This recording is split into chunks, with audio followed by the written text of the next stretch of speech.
The brain is never off, not even at rest. Nope. It's not off. It's busy. It's got internal processes running all the time in the background.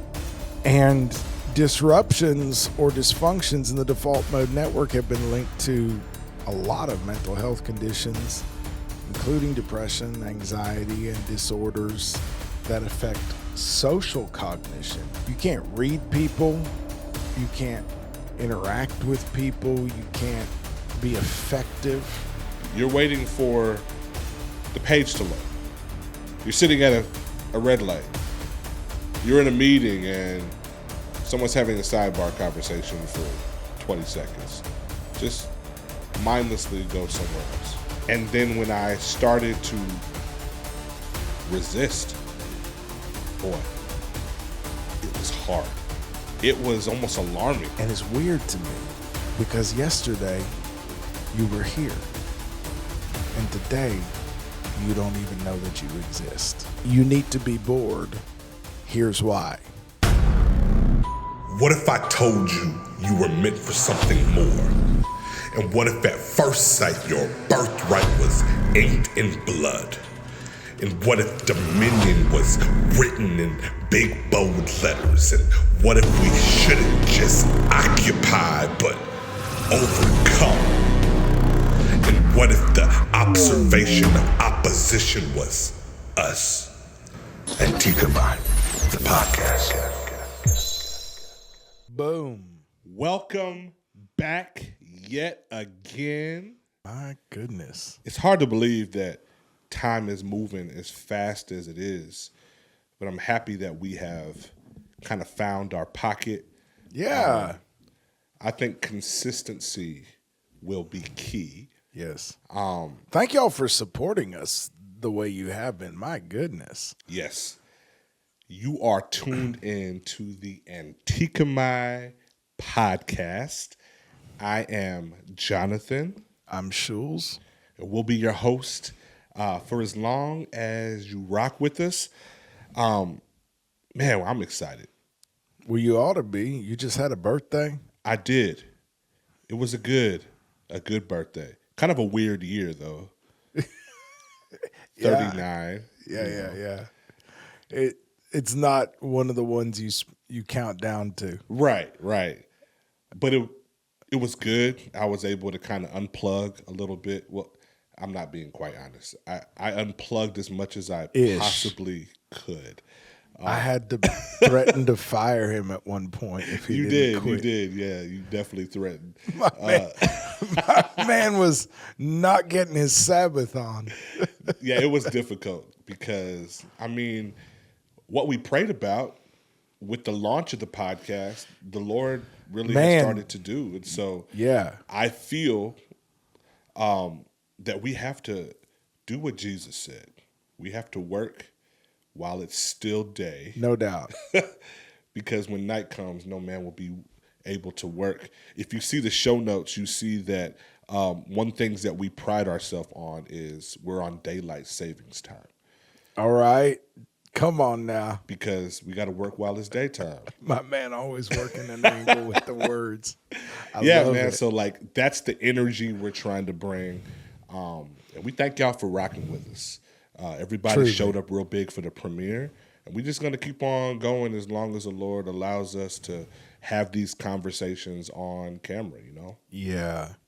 And so many, even at the church, gave such encouraging feedback. And so many of y'all. So thank you. Thanks for putting up with our learning process.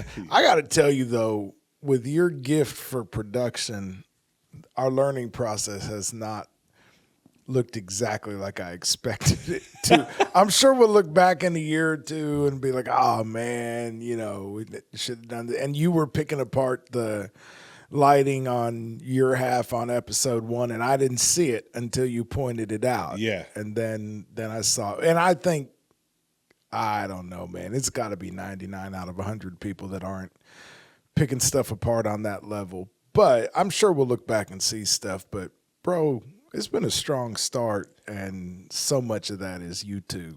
I appreciate that.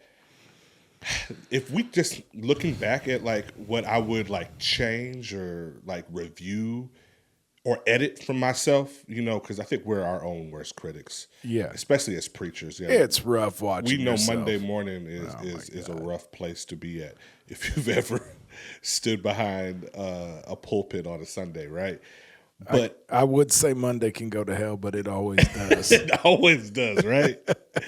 But what I had to tell myself is that produced is always greater than perfected. Yes, sir. Because that's we a get word like right this, there. Yeah, My we get God, like this. Man, what are we? 45 seconds in? Come on. Produced is always better. It's always better, and I had to learn that the hard way because we get stuck in this paralyzed loop. Yeah. When it's like, okay, I just want to tweak one more thing. It's not quite perfect. I don't want to, you know, present it without it being absolutely perfect. And perfection, I heard a long time ago, they said perfection is demonic. Come on. Come on. And that like rocked me when I heard it. And I was like, wait a minute. Yeah. I mean, Jesus told us that we should be perfect, right? Right. But then he also showed us how we are to be perfect. Yeah. Complete, right? Complete. It's by one sacrifice. Yeah. It's not from anything that we are producing from our own works, right? Right. That's ever going to be perfect. And so I started to realize, hey, there is something that needs to be produced, and you got to cross the finish line. Yeah. And if you don't do that, you're just stuck in this paralyzed cycle. And I think that we took a long time. We talked about launching a podcast, I would say over a year ago, maybe longer. And it was something that we kind of like threw out there, and we said, yeah, it would be cool. And then the huddle started kind of like forming into that was like a test balloon. Yeah. Those long form type of conversations. And as things kind of progressed, it was like, I would kind of look at you, you would look back at me. It was like, all right. Yeah. It's time to go ahead and get out of park. Yeah. And we got to go, we got to go. But I've also learned too, that we didn't talk about it outside of our circle. Right. And so when we popped out, people were looking at like, wow, look at the finished product. It looks great, Right. But there was so much work that went kind of behind the scenes. And I do think that's important. We can't always be announcing and not doing enough activity. Yeah. I mean, for one thing, announcing, I mean, you could be jaded too, so I'm not advocating for that, but it's often, if not usually, unwise to say a lot before you do stuff, in my experience. It's just wisdom. It's just wisdom. Right.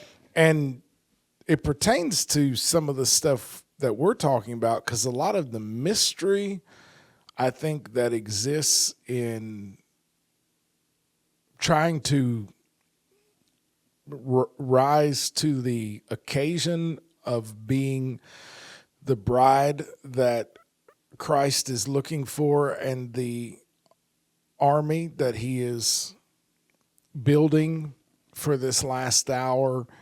A lot of the mystery wrapped up in that, I think, is directly connected to the fact that he's spoken code in his word a lot and encrypted it in ways that it was designed to only reveal itself at the appropriate moments.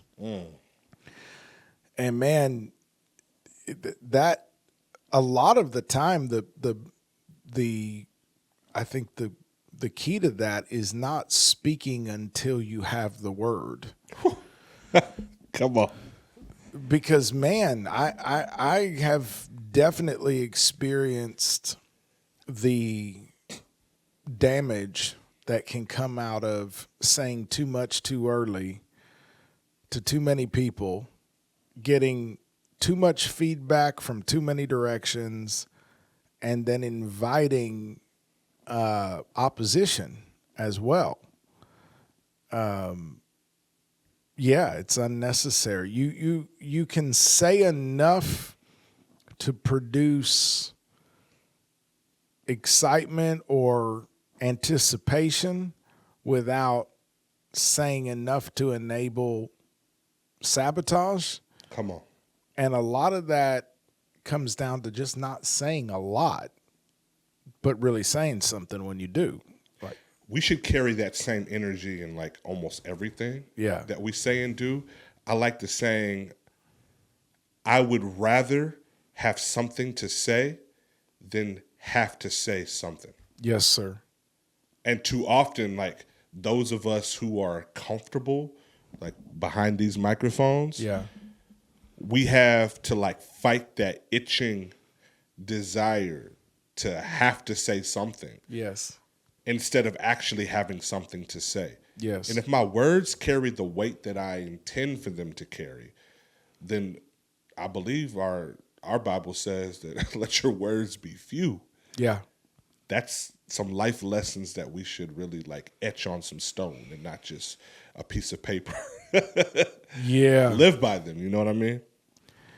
I think when Jesus said that we'll be judged by every idle word, I think we automatically, and not entirely wrongly, connect that verbiage to Judgment Day.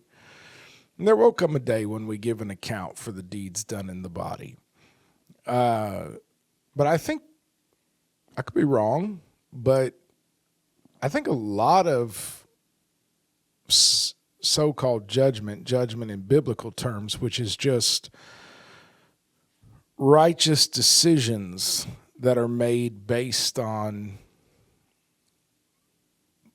the situation. People talk about it in terms of the universe, and it is the universe, but it's also bigger than the universe because the universe is from within the mind of God. So it is ultimately God that has set the universe in motion. But a lot of that judgment, I think, it just comes in the form of you walk through certain experiences in certain ways because that's the way you set yourself up by your own words. So a lot of I think the primary purpose of judgment in the life of the believer, even read heavy passages like 1 Corinthians 11, but Paul talks there about judgment that even includes the loss of your physical life as a believer and puts it in the context of so that your soul can be saved. Mm-hmm. Because grace, boxes without gloves. I mean, grace will fight for you, but it will draw blood, right? So hold on. I love that analogy. I've heard you say it only one other time. Yeah. Can you unpack that a little bit? Grace boxes without gloves. Yeah, I just think that I heard a story when I was a kid, and it stuck with me of the church I was raised in. One of the members was a veteran of the Waco Fire Department. Actually, several of them were, and so one service, they came in late, like very late, and it was because they had been at a call to a massive wreck on I-35. And one of the firemen walked straight in, in his uniform and all that. They were sweated down, and they'd clearly been through something traumatic. And he walked straight up and whispered in one of the minister's ears, and then they directed him to the mic, and he said, I just had to share this because when this happened, it made a light bulb go off in me. He said that he came to a man who was lying on the pavement having been thrown from his vehicle. And, pulse was thready, the vitals weren't great, and, they're working on him, trying to make sure they save his life. and they need him to become conscious because they need him to engage with the process. And so, they're doing everything they can to keep him running. But now they need his involvement. And so he starts to try to wake the guy up, and he can't get him woke up. And so finally he slaps him across the face or some. That's how I remember it. He did something pretty violent. Right. Whatever it was, he popped him good. And the guy woke up, as you would, somewhat put out. Yeah. Like, he doesn't know what happened. He just knows. Ready to fight, right? Yeah. What is you doing? You know what I mean? That, like, the guy was pretty hot. And he said, he wound up having to kind of yell because the guy was so upset and he couldn't get his attention, and they needed him to lie still, but they needed his involvement. He said, "Sir, I'm sorry that I had to do that to you, but if you stayed asleep, you were going to die." And I kind of don't think I have to preach that out for this audience, but that, when he said that to that guy, something clicked in his mind about what grace looks like. Yeah. And that's always stuck with me, that we have this, what it really is it is a witchcraft and what's the other word I'm looking for?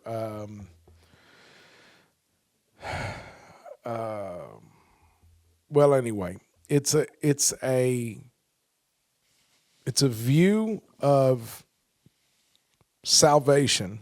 Yeah. That functions the way that witchcraft and the dark arts do. That you say some incantations, you get the formula just right. Yep.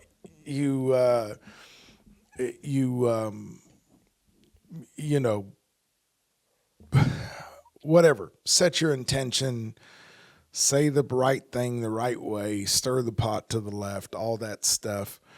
And now, because you did it just right, you're covered. And it's this and honestly, even that stuff works in a more messy way than people think it does. Yeah. But it's this idea that now that I said abracadabra, John 3:16, I confess with my mouth, and Oh, you stepping on some toes. I love it. It applies to Acts 2:38 too. It does. Nothing in the kingdom works like a vending machine. And so, especially with that heart posture. Right. That's what we'll really kind of get to the deep root of the issue. It's a heart posture behind it. Right. Yeah. Yeah. Now that I've bought my insurance policy, I can do whatever. And so I think a lot of times people run headfirst into grace and get mad at God because they think, I thought I had grace. This isn't supposed to be happening to me. No, this is grace. Because if you are hell-bent on destruction, grace will disable you. If you belong to Jesus, he will break your kneecaps to keep you from doing something stupid. I'm so happy we're talking about this. This is the gospel. It really is. This is the gospel. And you cannot say that you were not warned. Right. And we're not saying anything that Jesus hasn't already promised. No. I mean, come on, what are we talking about here? Absolutely. I mean, that's the thing. That's why I say grace boxes without gloves, because he is not really concerned with how it feels. Our Father loves us. He's not trying. There's not a sadistic bone in his body. Jesus is not a sadist. Our Father is not trying to, inflict anything but love on us.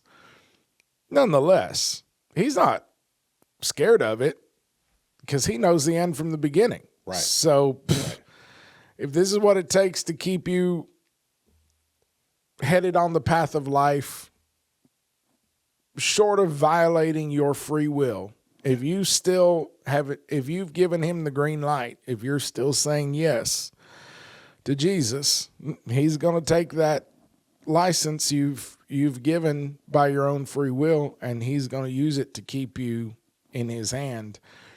And the quicker you learn that he doesn't play about keeping you out of danger, the less bruised you're going to. I mean, I just flashed to my mind's eye flashed to an auto accident that I was in, I don't know, 5-6 years ago, where the airbags deployed. And I was kind of banged up, kind of bruised, had some, powder burns on me. But I also had my face and my lungs and, my life. I'm here. But I didn't care for the experience, and it did stick with me. I don't try to tune the radio while I'm driving anymore. That's good. Yeah. Grace. Right. A lifeguard will absolutely knock you out. 100% they will. And tell you they're going to do it. Yes, to get you to shore if you're fighting them. Yeah. Because at that point, they have to save your life. Yeah. They're not going to let you take them down with them. It's triage. Yeah. Right. Hurt your feelings, bruise you, whatever, or save you. Yeah. Or protect your feelings and you both die. Like, that's not grace. No. So this was kind of, you're good at that. That was kind of a left turn I didn't see coming, but it everything you said at the beginning does tie into what was in my spirit coming in here tonight. And this is a different one because we're doing this one because we are so determined to keep that pipeline filling up. We're doing this one later at night than we're used to, and in the middle of all kinds of mayhem going on in our personal lives and at the church. And this is just a different one. We just crash landed here in front of these mics, and we're like, we're going to get an episode out, right? Yes, sir.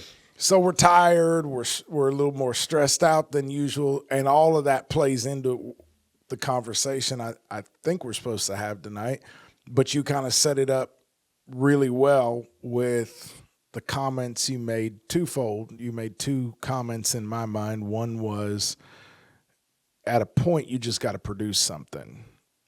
And that's a part of perfection, because perfection is complete. It doesn't mean you're going to do everything perfectly, but if you don't do it, it doesn't matter how perfect it is. It's not complete.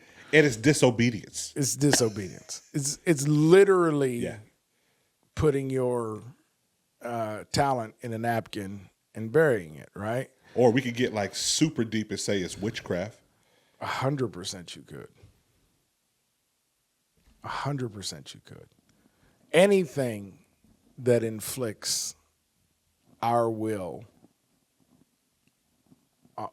on his purpose is bordering on that.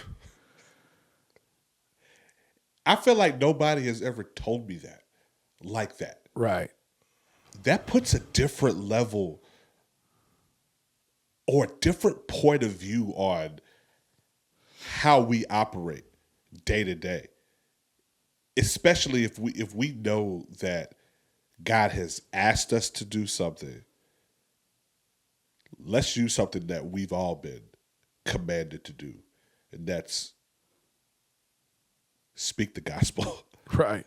So like that's not like, oh, I'm not an evangelist, I'm not a preacher, I'm not a pastor. Having your feet shod with the preparation of the gospel of peace. That is everybody's responsibility. Right. So if you get that little urge or the opportunity presents itself and you fall short and fail to inject the good news into somebody's life, that's a problem that we need to address with our own self. Like we don't have to walk in and wallow in shame. We've addressed that already. We can repent, we can turn away, and we can do better the next time with the next opportunity. But I do think that we need to lead into that level of understanding that our will superseding his will, that's a problem. Yeah. That's a problem. Yeah. And a diagnosis is not a sentence. And even for that matter, that's good. The reading of the charges is not the same as the passing of a sentence. And I think that's one thing that believers sometimes struggle with. I certainly have. There is an accuser, there is a prosecuting attorney, and he does know what you've been up to because he has eyes and ears everywhere. Most of us were not on his personal watch list. Some of us are, but most of us, there's just reports rolling uphill, and so there's intel on us, and that's another good reason not to do a whole lot of talking until you know what you're supposed to say, right? Because everything you say can and will be used against you, right? But when Satan presents the charge against you, let him have that. If you already know that it's covered by your deal with the prosecution, anything you plead guilty to is already covered by the blood of Jesus. Right. What is the point? What are we doing getting defensive, especially when it's true? And right. And most of the time he says true things because he's trying to win cases. You know what I mean? Like, he's gonna present facts he can substantiate. He gonna lie to you, but he can't lie to the Most High. Well, the whole thing that makes him a genius is that he uses truth to produce a lie. Because the truth is you broke the law, but the lie is you're a convict now. Because actually you've already been pardoned. But hearing the charge read out is part of the process of applying the pardon. And refusing to plead guilty, particularly when the charge is true, actually prevents the deal. Because the deal was you plead guilty, I cover you. That's the deal with Jesus. Right. You stop defending, I'll defend you. And I got you. But trust me on this. My blood is enough. Just acknowledge the charge, right? If it's a lie, if the charge itself is a lie, the Lord will be your defender. He will call it what it is, because he also has eyes and ears everywhere. His eyes and ears are on the righteous. He knows when you're being lied on. So that's kind of it. But so when we hear the charge read out, let's just acknowledge it. Let the blood be applied to it, learn from it, grow. No condemnation for them that are in Christ Jesus, who walk not according to the flesh, but according to the Spirit. So, yeah, if I am not doing the will of him that sent me, there is sin in that. If it's habitual and we're bordering on iniquity, there's definitely rebellion in that. And now you're sliding over into, you could be accused of witchcraft in the court of heaven and other similar charges. So if there's truth in it, confess it, repent, put your hope and your only plea in the blood of Jesus. That's what pleading the blood actually means. Come on. And so you said at some point you have to produce. You also said in a related vein, what was the second half of that point? We kind of talked about it for a couple minutes. And we were talking about, like, just being careful about announcing. Yeah. But that right. But that original point about at some point you have to produce, there was a pretty widely known interview several years ago with the CEO or head of Pixar. And some of you will have seen it probably. It was a while back, maybe a decade ago.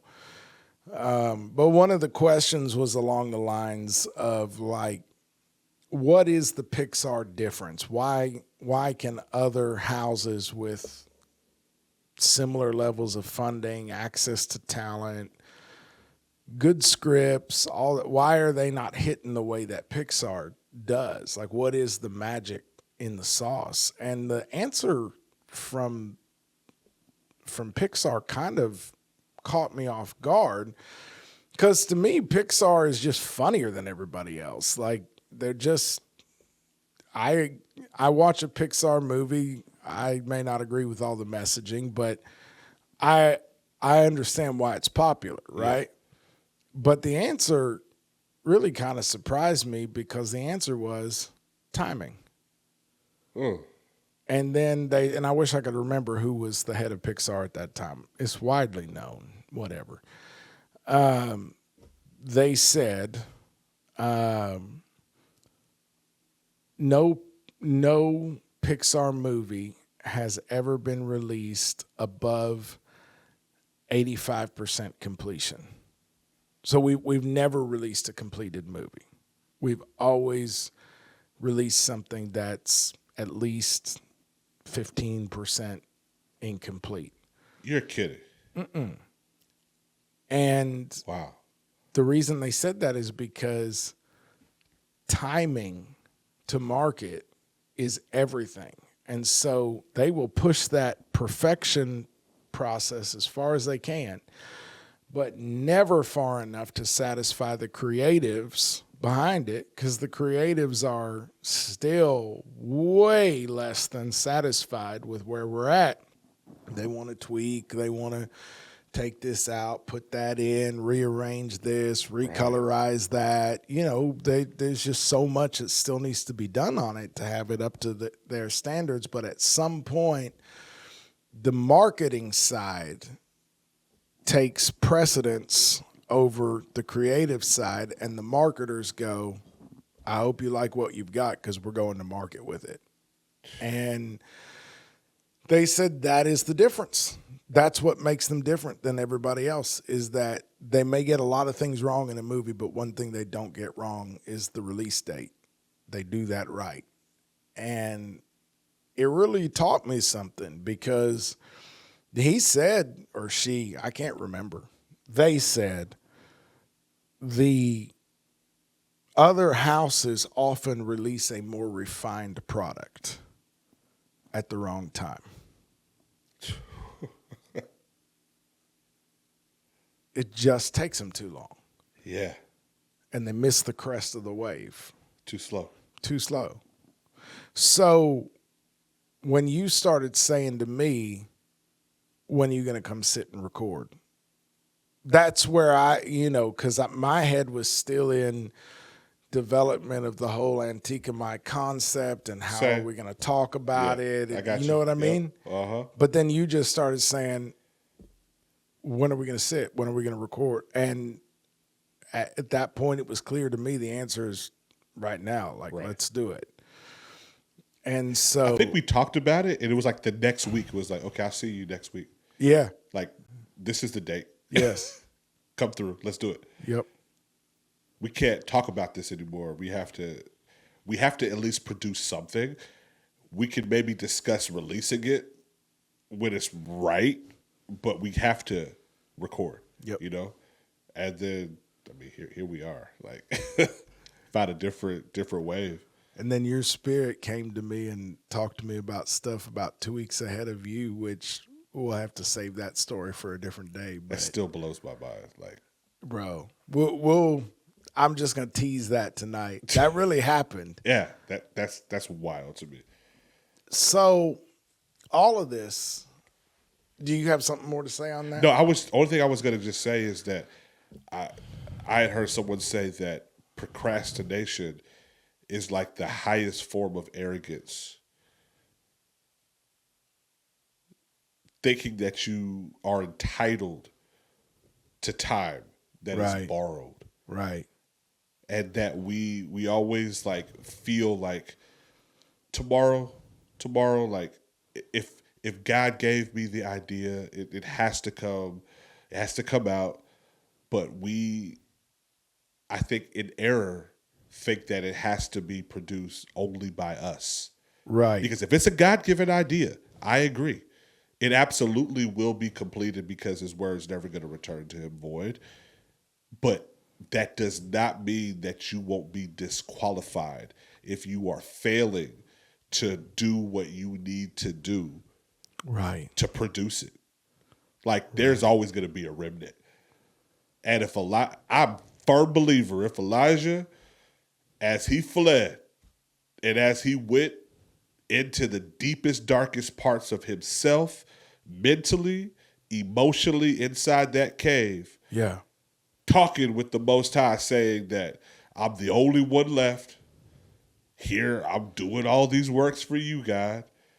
The guy had to remind him, like, you're not the only one left. Yeah. I have reserved a remnant of prophets. And I fully believe that if he would not have completed that mission, another prophet would have stepped up and done what he could not do. I can't believe you just went to Elijah in the cave. And because that's where I was going to go. And like, yet again, man, this is unrehearsed. We have not talked at all about this. And that's not like a topic we discuss every day. Right. That is funny, bro. That's so wild that you just did that. Let me just say, too, about procrastination, because this has been a besetting issue in my life that has eaten up a lot of potential and allowed that potential either to go unrealized or, as you said, reallocated to somebody that got there first.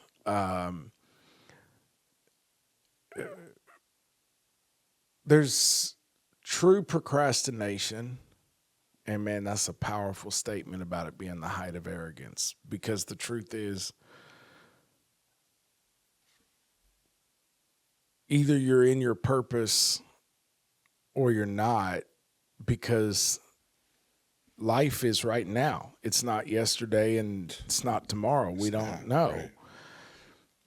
Right. So if you're not in your purpose now, you're not in your purpose, right? But so there are also things that look like procrastination that are not exactly procrastination in the classic sense.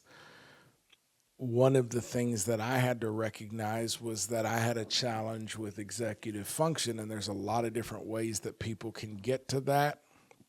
Mine happened to be connected to what they call ADHD, which is really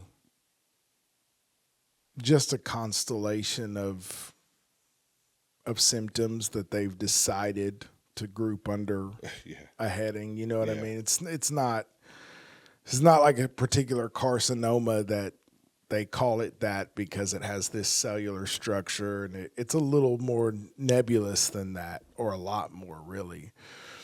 But there's a lot of different ways people can arrive at executive dysfunction. I just want to encourage people, with us in this podcast. be open to what you can learn about what has prevented you from taking the leap in your life. Because in my case, finding out that some things were not a core character issue that I thought were was pretty, it kind of set me free from some condemnation and shame that I had been dealing with. And it came along with a level of accountability where I realized I have to solve for that issue, which meant, in my case, having people around me that know to watch for that and call me on it, be like, hey, where are we at on X, Y, and Z?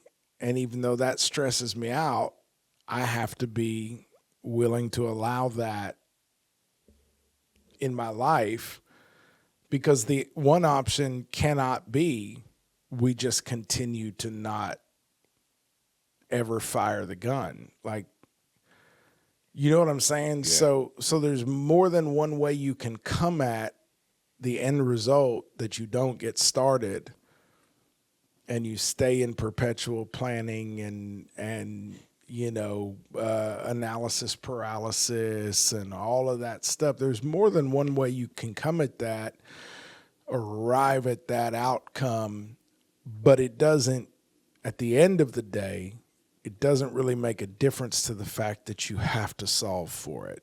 Because, man, you were put here for a purpose and you get the window you get. Yeah. So if you're still breathing today, there is something. Something. Maybe it's just a phone call to somebody you haven't talked to in 30 years. But there's something that has been backburnered in the someday pile for long enough. And as of today, you can put something in motion in your life, a structure in motion in your life that will bring the product forth there. Right. And somewhere you have to do that. And that's a good word. The longer we let it ride, anybody who's ever grown a garden knows, especially if you live in a place that has seasons, you can keep that seed in your pocket too long. And the first frost will catch your harvest green. You know what I mean? Like, you don't want that. So I was thinking about Elijah on the ride over here. Come on, Apostle. Well, here's how I came at it, because, and the irony of this is not lost on me, but a video came up on my feed this week from a guy named Arthur Brooks, who is a Harvard professor. I'm not sure of what. And I know that he writes a column in the Atlantic, and then that was compiled into a book called The Happiness Files. And this short little video came up on my feed from Harvard Business Review, and it was Arthur Brooks in an interview. I assume he's a doctor of something. He's a professor, so I'm sure he's PhD level. And the title was just, "You Need to Be Bored. Here's Why." And I kind of already knew why, but I was interested in hearing a little bit more about it. Mm-hmm. And so I listened to it, and what he was talking about was something they call, and I've heard this phrase numerous times, the default mode network. Yeah. Mm-hmm. You know about that? I've definitely read about that. So I heard it described as the default mode network are neurological structures in your mind or in your brain that, and here's how, this is a little AI summary of how it would be described. A large scale system of interconnected brain regions that becomes most active when we are not focused on the outside world. Essentially, when our minds are at rest or wandering. Yep. This network is sometimes called the default network or default state network, and includes key areas such as the prefrontal cortex, posterior cingulate cortex, on and on. And then I also heard a neurologist saying that we suspect we don't even know what all is connected to what we call the default mode network. We suspect there's stuff going on in the brain that we don't really understand yet that gets pulled into that. But it has to do with self-directed thought and introspection, and it lights up during activities like daydreaming or recalling memories, imagining the future, reflecting on oneself, considering the perspective of others. And this says, in other words, it orchestrates our internal mental world and is deeply involved in processes like self-reflection, emotional processing, social understanding, mental exploration. But here's where it gets ugly. When is the default mode network active? The default mode network is most active when we are, and this is bolded, not engaged in specific goal-directed tasks. For example, when we're resting quietly, letting our minds wander, or thinking about ourselves and our relationships. Conversely, its activity decreases when we focus on demanding external tasks or problem solving. So the idea is, if you're receiving external inputs, the default mode network is pretty quiet. So until the external inputs are quieted, the default mode network doesn't start to light up. And they say it's revolutionized neuroscience, understanding it, because what became clear in understanding the default mode network is that the brain is never off, not even at rest. Nope. It's not off. It's busy. It's got internal processes running all the time in the background. And disruptions or dysfunctions in the default mode network have been linked to a lot of mental health conditions, including depression, anxiety, and disorders that affect social cognition, meaning you can't read people, you can't interact with people, you can't be effective in that space because the part of your brain that would analyze your world based on the most updated self-understanding you have, because that's always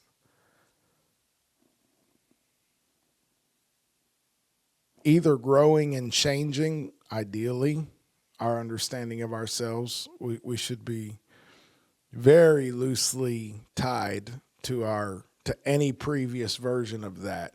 Paul said, I die every day, right? Every day. So really, as believers especially, but as any human that wants to grow and develop and raise into a higher level of conscious life, you want to be letting go of yesterday's understanding of yourself and receiving a renewed, updated version every day. But then the default mode network can use that information to scan your world and begin to point out to you what's out of alignment, what's not resonating, what is really important, where your heart really is. You want to talk about heart-mind alignment? Yep. Your brain needs time to figure out where your heart's at. And if you don't give it that, it can't help you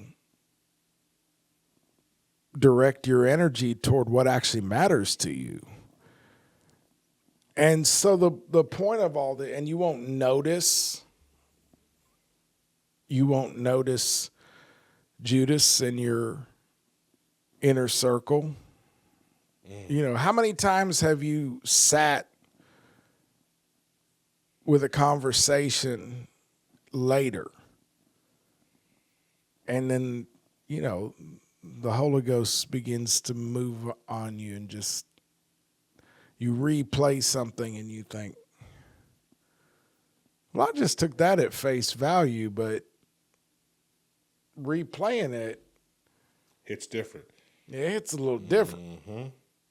Where did that come from? I feel like I need to understand where that remark came from. You know what I mean? Mm-hmm. Default mode network. This is your mind having a minute to take stock, look around. Yeah. Without being so inundated with stimuli. There it is. And I don't want us to leave this. Nope, say this. I just want to say, like, I'm seeing the connection between fasting. Yes, sir. And why we need to give our digestive system an opportunity to rest. Yes, sir. From always having to work and break down food. Your body, that's why you need to sleep. Yes, sir. Because you allow your body to start to heal itself and regenerate what it needs to do. But if you're consistently giving it input after stimulus, and you're wired and you're wide awake and you're always full, you don't have an opportunity to even create. Right. Because you're being flooded with content. Yep. And I want you to jump right back in. Nope, but go. One of my favorite quotes is by Sherry Turkle. And she said, "Boredom is your imagination calling you."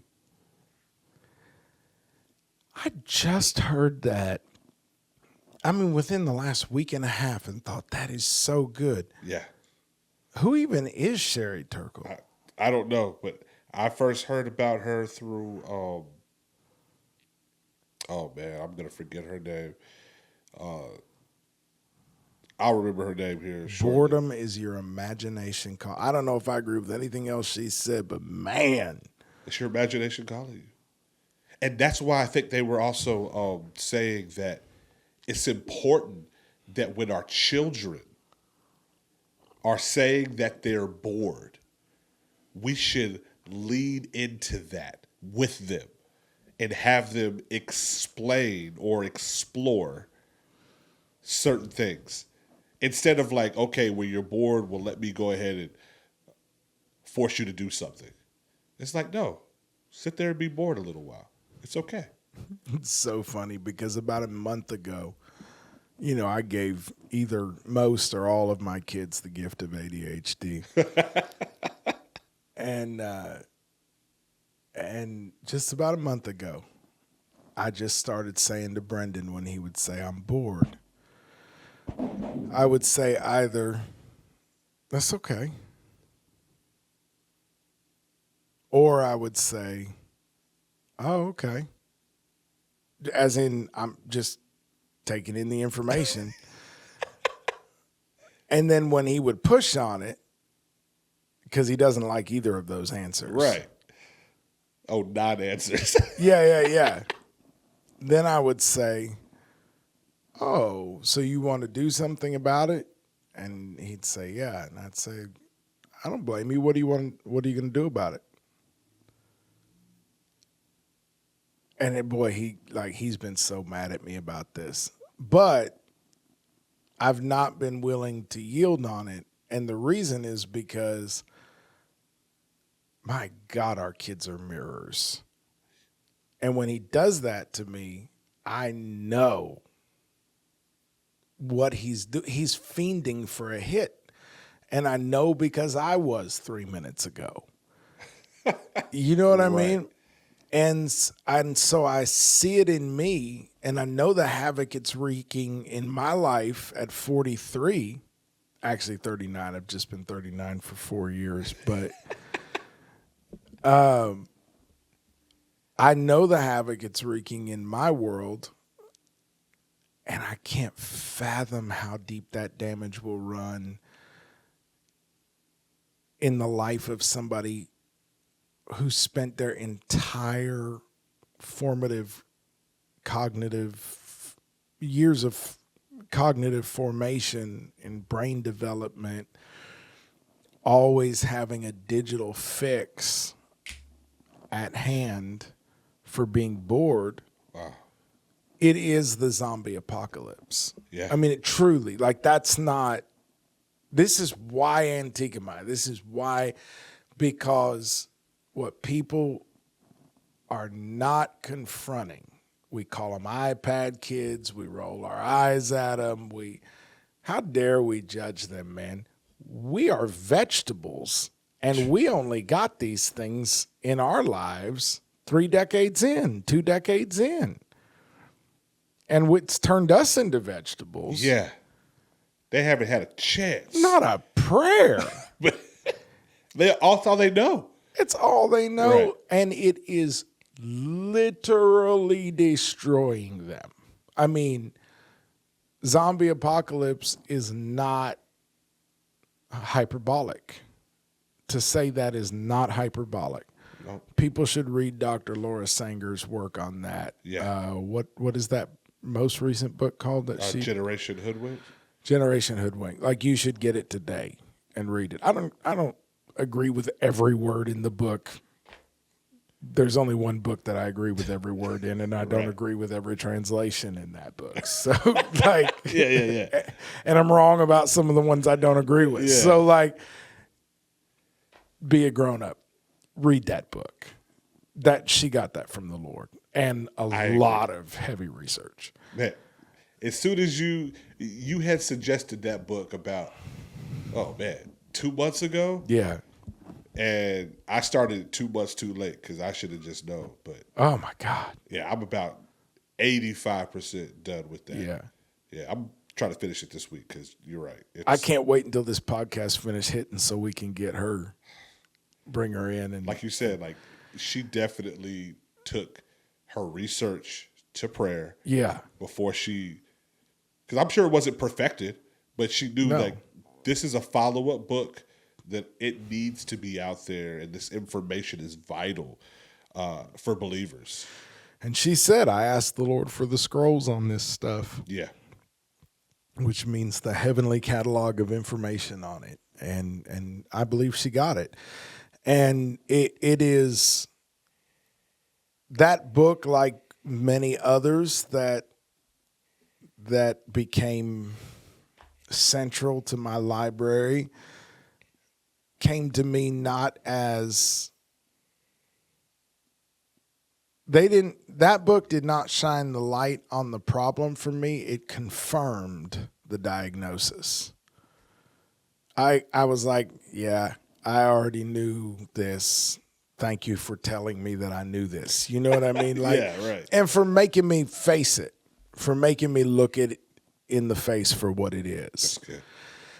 And so this spirit that is at work in the world, that is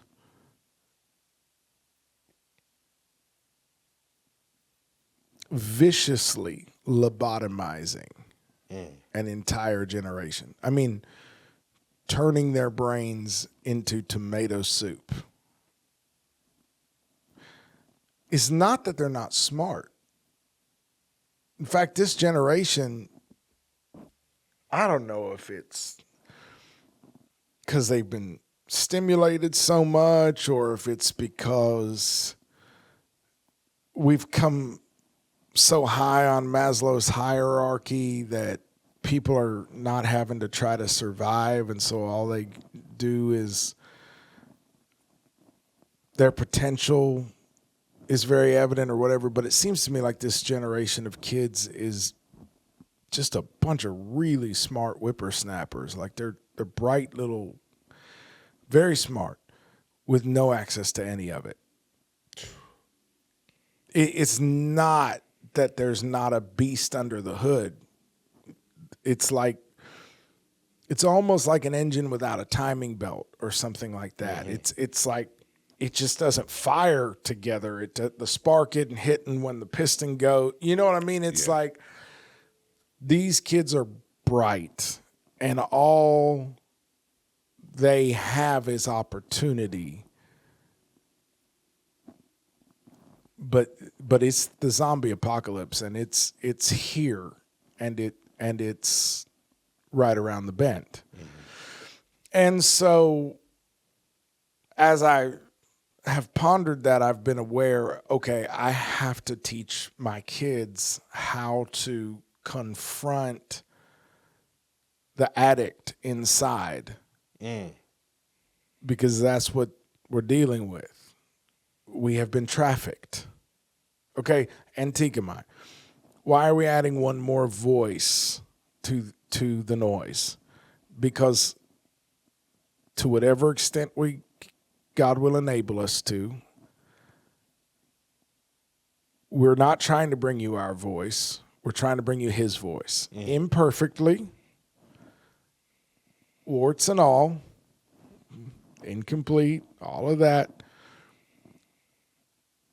But if you're his sheep and you're of his flock, not sheep like sheeple, like you belong to the flock of Christ, you'll be able to hear his voice in what we're saying, however imperfectly.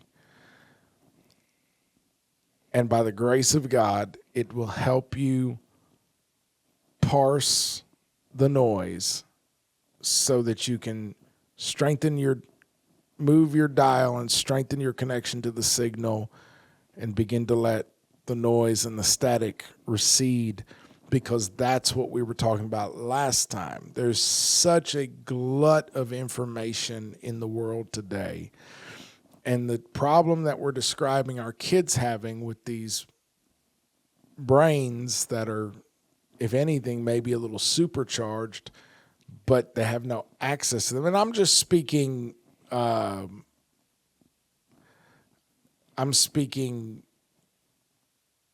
what's the word for when you're speaking from experience? I'm not speaking necessarily statistically. Right.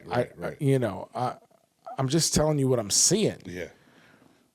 The same problem these kids are having, that they've got these beasts of brains that they can't run, they can't operate. That's the same problem that we're having as the human race, and in particular the church, with having all of the information in the world suddenly at our fingertips. Even the secret societies can't contain their secrets anymore. No. They're all out. Yeah. They're all out. But even most of the people in the secret societies haven't figured the secrets out yet, because they've been successful at swamping everybody, because it's always ever only been the very top echelon. Mm-hmm. The world is a pyramid scheme, and it's always only ever been the people on the pinnacle. That's right. That actually understood. So, when your friends and family get defensive because you say something about the Masons, remember, a lot of them are Masons and they don't know the deal. That's right. They're in sororities and the Greeks and all, and they don't know. They genuinely don't know. Right. And it's okay to let God work. You don't have to prove them, because a man convinced against his will is an unbeliever still. So come on. you don't have to win that fight, but what you do need to do is be salt and light and sow seeds that the Lord can water and bring, somebody else can water and the Lord can bring a harvest in those. So the point is, Antikemi, by the grace of God, by pointing at some of these issues, I'm believing that the Spirit will work in people's lives to let light bulbs come on that will help them to identify pockets of overrun by hell in their life. And they'll be able to go, oh, I need to push back right here. I need to take back this hill. It starts with just realizing you've been overrun. Yeah. Like, I need to acknowledge that I'm not in command of that territory anymore and go to the Lord with that, And so one of those is just our brains are being liquefied. Liquefied. And it is on purpose, and it is for a reason. And it all started with noise. So much noise. I grew up in a home without a television, and I'm so grateful for that. And I kind of regret buying screens for my kids. I do. Not in a legalistic, puritanical, religious way.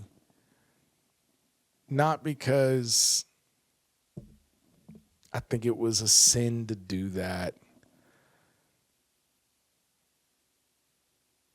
Just because it was an altar of a culture that wants to consume them. And they were the meal. And it worked. And I wish I hadn't enabled it. And now I have.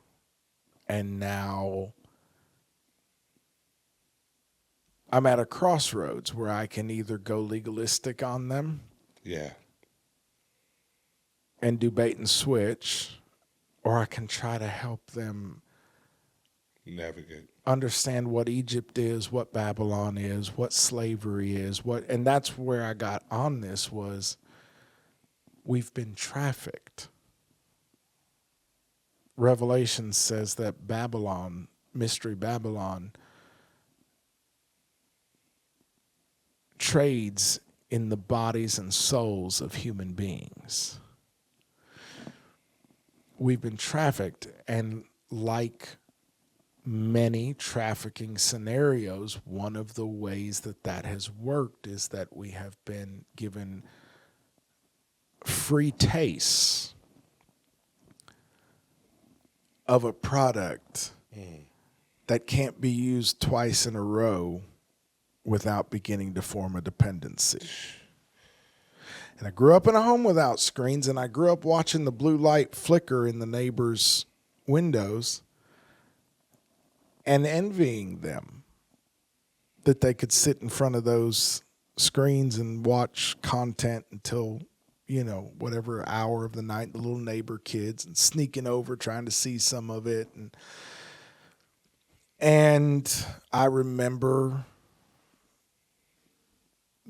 our minister when I was a kid talking about blue light and how blue light is really, really effective at silencing the parts of the brain that interact with and dialogue with content. So blue light tends to shut down the structures in the brain that analyze and dialogue with input and decide where to slot stuff. And blue light can be used extremely effectively by hypnotists and the like to put you into a trance-like or dream-like state where everything analytical gets shut down. You're open. Hotel California, we are programmed to receive. We have receivers in our homes that run programs in front of us that come with blue light and put the analytical brain to sleep, and we become very hyper receptive and not inquisitive about what we're taking in. And the way that a hypnotist would do that is by using the flashing effect with that light, which happens to be exactly how the programming, they're playing in our face. Yeah. How the programming is produced. And so that blue light that I was envying, flickering out of the neighbors' homes, I never understood until I was much older that there was a reason why the little neighbor kids thought every book I read was boring. I was a voracious reader. I ate books for breakfast, lunch, and dinner. I was so much better at reading then than I am now. I mean, so much better that I'm not even in a similar category. Yeah. And it came into my world this way. We have a TV. I don't hardly even look at it. We have a nice TV, nicer than any of my neighbors ever had. Yeah. And we don't even hardly look at it. It's all right here. And when Brendan tells me I'm bored, I 100% know that what's happening is the little addict in him is saying, can I please have screen time?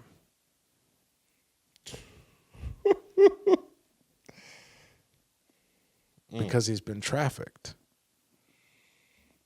They want that cheap dopamine hit. We want it and we need it. At this point, we need it. I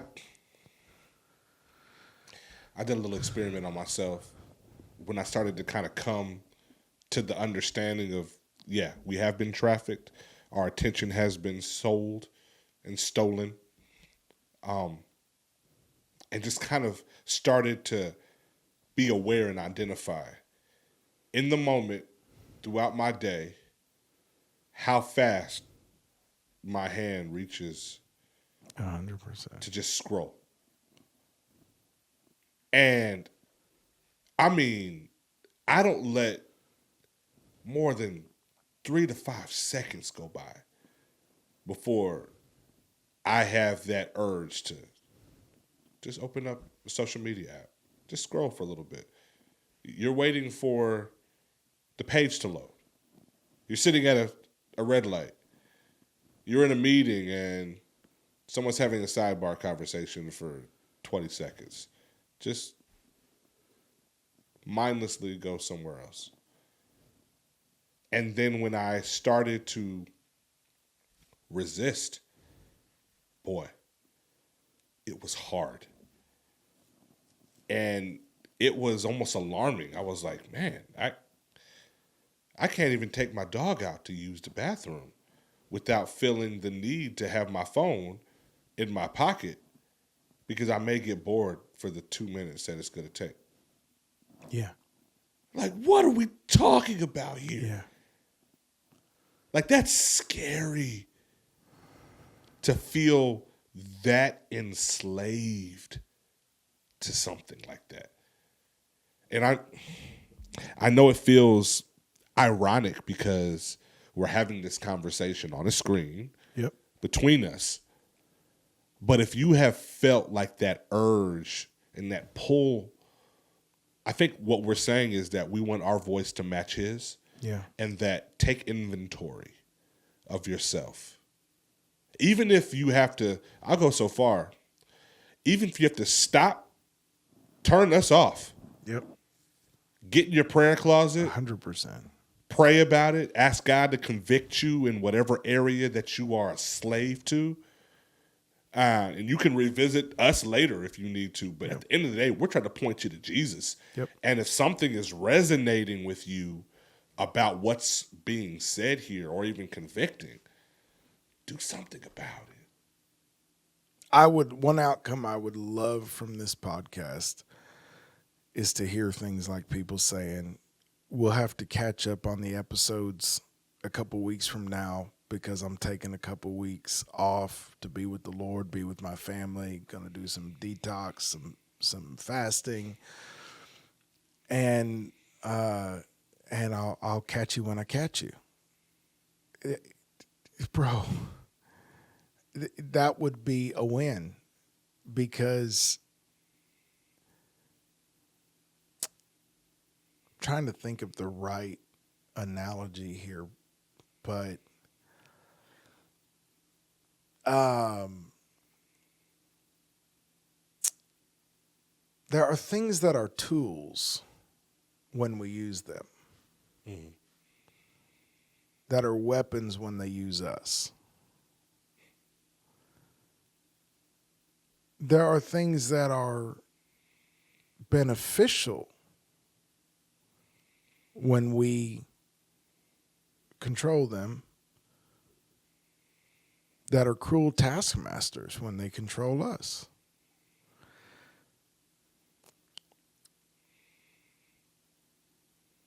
Medication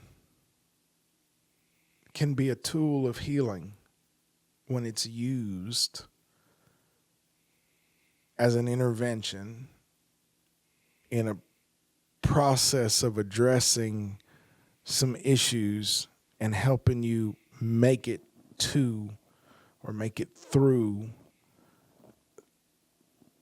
the intervening point from crisis to healing. Or maybe you have something completely chronic, and unless and until the Lord sees fit to heal you, this keeps you somewhat functional and you wouldn't be. It can be a tool. Right. But it just so quickly becomes a death sentence when it gets in the driver's seat. And now the medicine is deciding when you take it. And the medicine is deciding whether you are a functioning human being or not. And so there are things in our lives like these screens, man. We're saying a lot on this episode that you're just going to have to use your discernment. You're going to have to go to the Lord with it, do a little research. Because maybe someday we'll have a more formalized approach. Right now, we're just following the instruction of Malachi 3:16. Then those who feared the Lord spoke to one another, and the Lord heard it. Straight like that. We're just having a conversation that we believe needs to be had. So we're not coming at you with citations, and maybe someday we will. But right now, you're just going to have to use your discernment, and you're going to have to take it to the Lord. And I hope you don't just write us off as unhinged, because that would be a mistake. You can, but it would definitely be a mistake. I mean, there is a time in my adult life when I would have written me off as unhinged. I get it. Yeah. But I promise you I'm not. I'm just the voice of one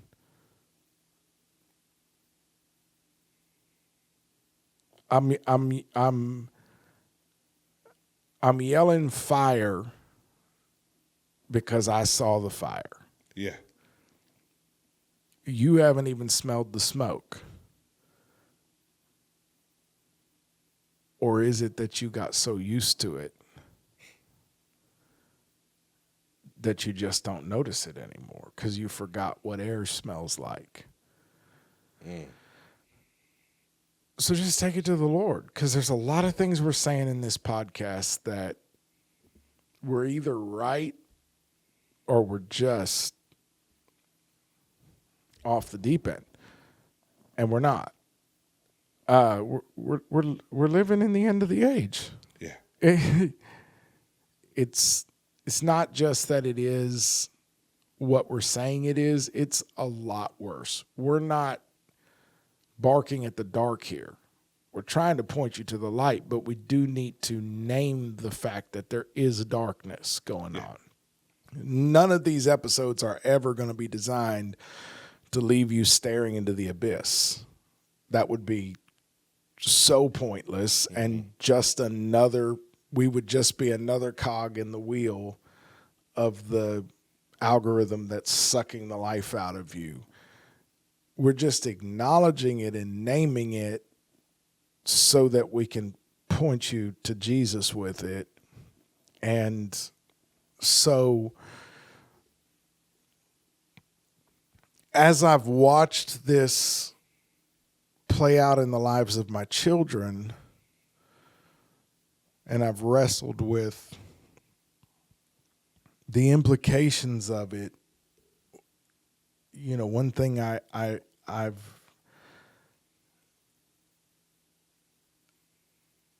I had a book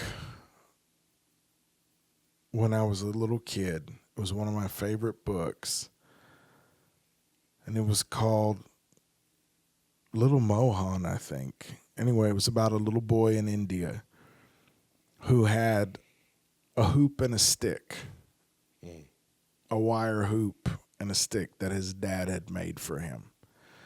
It was about all the adventures he had with that little hoop and stick. And he'd push it around the yard, and it would be a truck one minute, and it would be a lasso the next minute. And when we are little,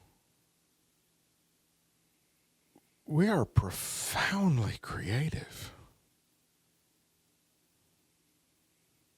Profoundly creative. What happens when you leave little Freedom alone in a room with I mean, yeah, she may want the iPad, but if you make her hang out somewhere, what does she do with the stuff that's around her? You can give her a wooden spoon, and it's a rocket ship. She's cooking with it. She's now brushing her hair. I mean, like you said, the possibilities are endless. I mean, what's the old thing? The old saying is like the kid plays with the box more than the toy. Right. The box has more potential. Brendan is the definition of that. Right. Because like the box, there's endless possibilities I could use with the box. The toy, it has a function. And the function is already been decided. Yeah, it's limited, right? They've told me what I can do with this. And there's a certain amount of parameters. And after I've exhausted those, I'm good. But this box, I get to create my own. It sounds silly, right? But it's profound when you think about it. Have we lost that? Brooke's least favorite part of Christmas morning. Can we keep this box? Can I please have the paper? Meanwhile, my wife, I mean, like, as they're opening the gift. Oh, my God. She's already taking all the all the wrapping and is throwing it away immediately. Can we keep this box, Mom? I threw it out. Can I go get it? I burned it. Yeah. No. And we have to kind of stop and think about, are we eliminating a whole new world of imagination? We haven't forgotten about Elijah. We're edging up on it. Definitely Keep going. Forgot about it. I was going to say, like, speaking of fire, when you were we were talking about it earlier. But yeah. When I was 5 or 6, somebody gave me a toy my parents never would have let me have. Core memory here. Christmas morning, a newer member of the church that didn't know that we preached against everything but hot air. I mean, bro.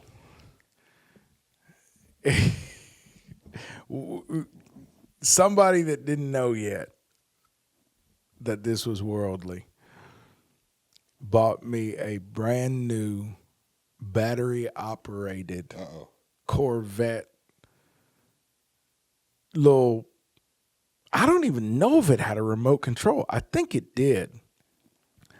Those are cool. I remember those. Oh man, it was bad to the bone. And I mean, the way I was excited about it, and looking back on it, I wonder if it hurt my parents' feeling, because I know it overshadowed anything else I got that day. Yeah. And, but they were going to let me have it because, you know, the person that gave it to me didn't know any better.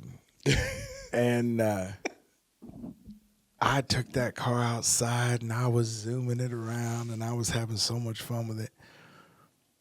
And then I wondered what would happen if I cranked it up to full speed and held it down on the ground, made the tires burn.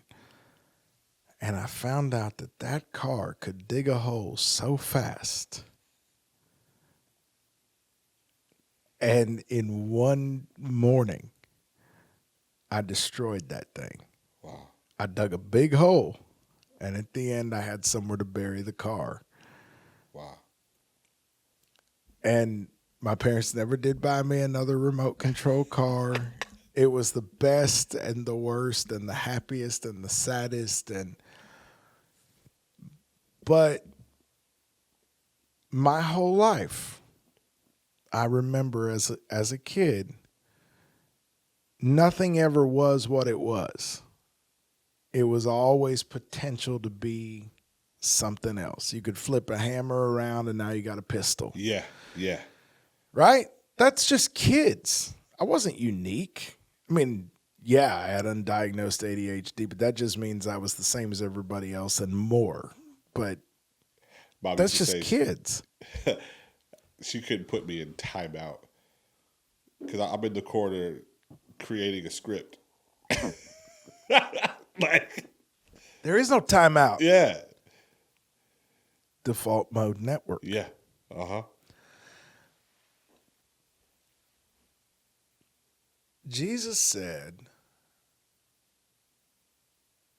that the kingdom of heaven is made of such as little children. Yep. He even went so far as to say that if we could not become as a little child, we would not be able to enter the kingdom of heaven. I heard somebody say something last month that turned my world upside down, and it wasn't even, as far as I know, a believer. They were just talking about a personal revelation they had that brought the pieces of their journey together for them and explained something to them that all the years of therapy and all that had not been able to explain. And this person said this, and they were not a psychiatrist, they weren't, but what they said resonated so deeply with me. This person said, I don't believe in the concept of an inner child. And that's kind of what I did. I was like, I'll hear you out, but explain. I kind of, say more right now. Right. Because I know where mine lives. And she said, I don't believe anyone has an inner child.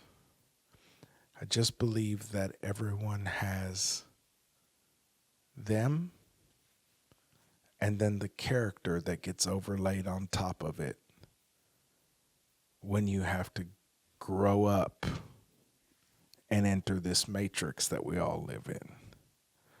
She said, I think the thing we call the inner child is just us.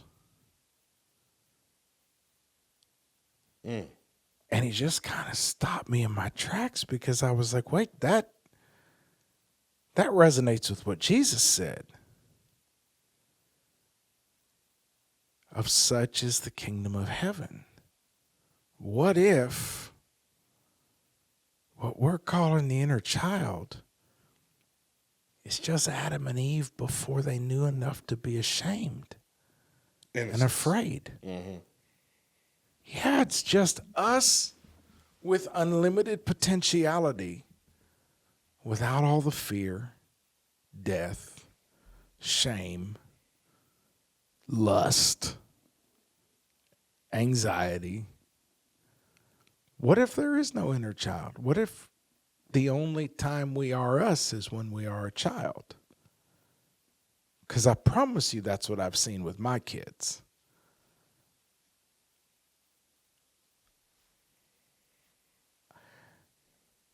There's been moments where I had to just be honest with my oldest especially, and now a little with the middle one. Gemma and Callie are at this crucial age where they're crossing into womanhood. And there's just been moments where I was a little sad. And, what's up, Dad? What's the matter? And it's been a little hard for me to express to them, but the best that I've been able to do is that I've said to them, it's not that I'm sad that you're growing up as fast as you are, because my friend Enrique told me years ago, he made everything beautiful in its time. Mm-hmm. That gave me a lot of peace. They were little when they were supposed to be little. That was beautiful. But so is this. And people spend their whole life dreaming about the future and wishing for the past, and they totally miss the present. So you actually don't ever get to live your life. You just live the memory of it, or relive the memory of it, which is not the same as living your life. And or they live in the dread of it, or they live in the hope of it, or whatever. When the whole time you've got this incredible gift right in your hand called right now, in all of its complicated, imperfect beauty and glory, right? And these are beautiful young human beings and women that are just, it's a beautiful moment. It's not that I'm sad that you're growing up so fast. You're growing up at the rate you're supposed to. It's just that I wish you knew who you are. Because I remember you. And it's weird to me because yesterday you were here. And today you don't even know that you exist. It's like at some point they commit to the bit and they start playing the character that they feel like they have to play to have friends and not be bullied and get into college and get good grades and all the things they feel like they have to do, and the beliefs that they have to have, and they think that they're becoming themselves, but I already know them. They lived in my home. I know who you are, but you don't. And I just tell them it's okay, because that's just part of the human experience. We all go through it. It's just kind of hard to watch it play out right under your nose. Yeah. Can you relate to that at all? So much so. I've seen that play out with my children. I've even seen it play out in my marriage. Oh, my God. Woo. Thinking of times that, or seeing like the untapped potential, or even the innocence of my wife be stolen from her based upon things that she's encountered, and even coming to the conclusion and having the courage to pray prayers like, Lord, protect her, even if that's from me. Say that again. Having the courage. So having the courage to pray like authentic prayers of covering, of protection for my wife and my children. But in this particular instance, my wife, even if that protection means she's protected from me. My God. Because as I want to see her develop and come into her own, apart from me, right? Apart from any identity that she has being just Mrs. Brewster, right? Yeah. Just who God has called her to be. Like, I have to be reminded at times, like, man, before she was my wife, she was a daughter. Like, she's God's daughter. And he has a purpose and an identity for her. And through the midst of life and circumstances and all different things, traumas, and you name it, a lot of that identity gets muddled. And I found myself trying to just remind her of like who she is, apart from being a wife, apart from being a mother, apart from being an entrepreneur, apart from being a sister. Like, my God, who are you in God? Apart from all the characters you have to play. Apart from all of the different hats and the characters that you have to wear. You know what I'm saying? And so, like, when you're talking about, like, being a little sad, I've had to, like, shake off condemnation at times because it's like, man, how much did you stop growth? Yeah. Through your selfishness, through a lot of different things and avenues. But that's been also freeing a lot of ways too, because it allowed me to move into a level of leaning on God completely. Like me and my wife, we have this thing about talking about being quick to run to the cross. Yeah. Whenever, we're at odds, it's easier said than done. Right. Right? But having the mentality of like saying like, man, we're at odds and we're in conflict, but I'm about to beat you to the cross. Take you out of my crosshairs and let's go to the cross. Let's go to the cross. Like I'm having that mentality of like John racing Peter to the empty tomb. Come on, man. I'm trying to beat you there. Because if I'm racing to the cross, there's no room for anything else when I have that be my end goal. So yeah, that's just what you said a minute ago defines the role of priesthood in the home in a way that is so profound to me. If you don't use that as the opening soundbite, you're off your rocker. But what you said is so profoundly indicative to me of what it means to be the priest of your home. Because every believer is a priest, y'all. Yeah, for the record. There's just order in the priesthood, and in the home, the priest that's responsible for the other priests, in an ideal situation, that's the father. In the home, the husband. But, bro, to say, protect her, even if it's from me. Yeah. That's priesthood right there. Yeah. And this is really because when you're saying, pardon me, protect her, we find this in ministry too, bro. I think that you and I can both attest to one of the core frustrations of ministry to me is constantly seeing greatness in people that they don't see in themselves, seeing potential that they don't see, seeing gifts that they don't see, Yes, possibilities that they don't see, opportunities that they don't see. Right? Yes, sir. Because you're seeing them. You're seeing something about them that they've lost, because that's what this world does to us. So Jesus is over here saying, he didn't say become a little child. He said as. There's something about the condition we are in before the age of accountability kicks in. Mm-hmm. Before each and every one of us stands at the tree we were told not to touch, or really not to, it wasn't that we were told not to touch it, we were told not to eat of the fruit.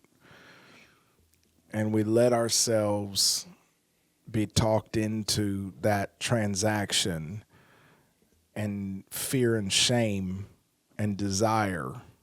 Fear and shame enter through desire. Mm-hmm. Because that's immediately what happened. Fear and shame entered through desire.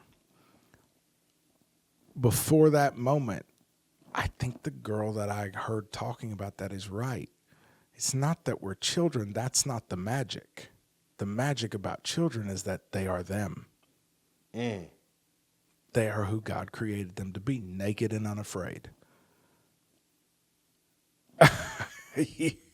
In Los Angeles, when we were pastoring there,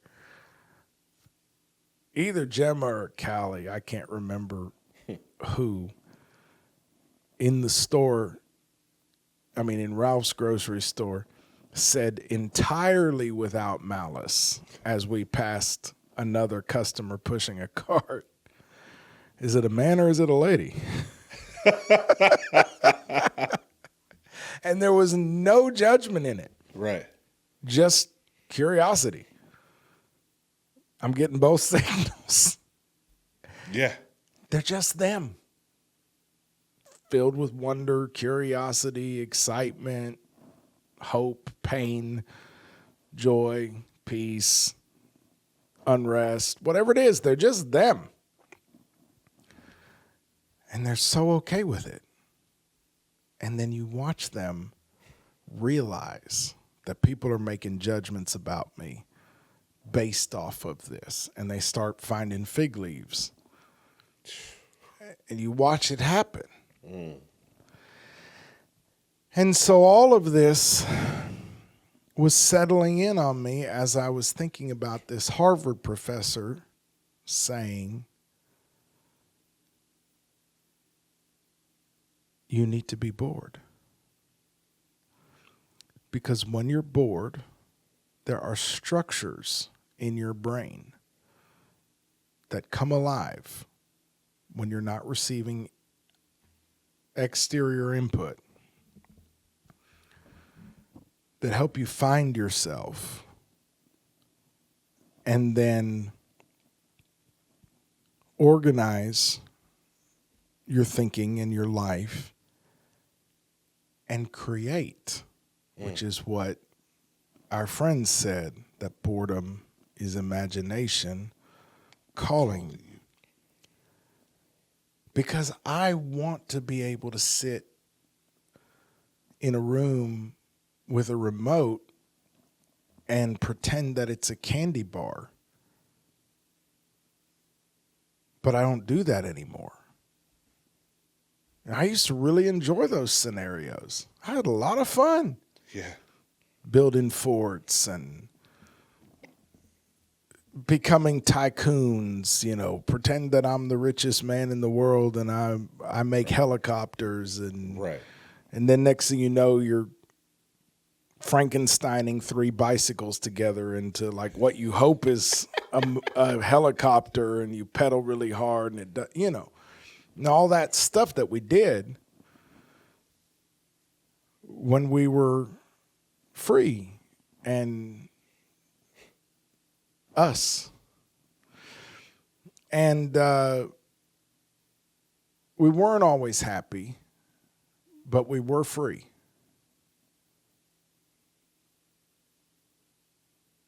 And the whole world around us was just unrealized potential, and anything could be anything. And I've heard so many billionaires say that they would never give their kids an iPad, Yeah. including Steve Jobs. That's because they want their kids to do what they've done. Y'all,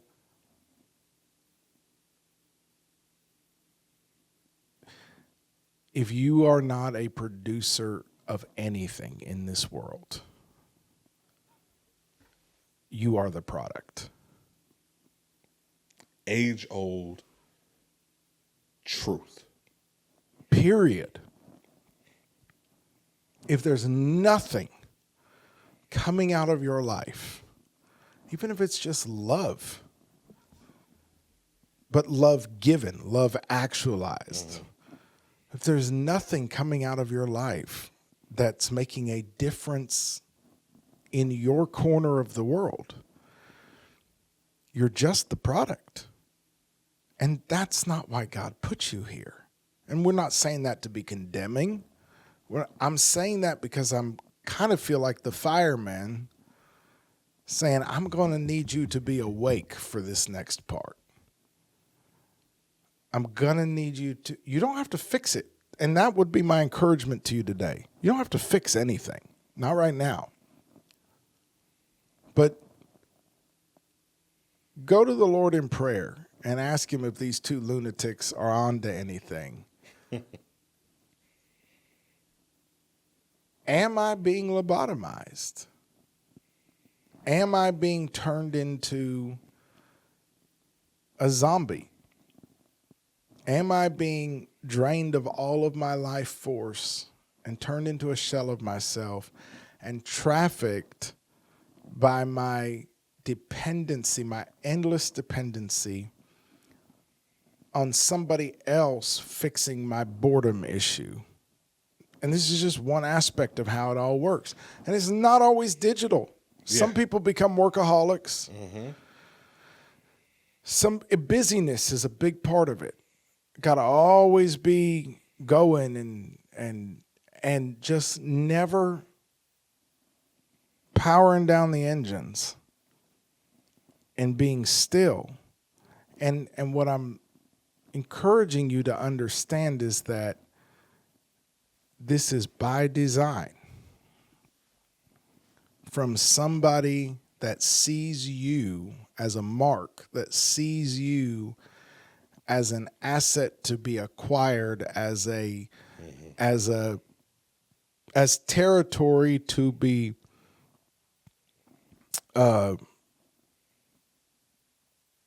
taken over. Yeah, what's the word I'm looking for? Conquered. Yeah.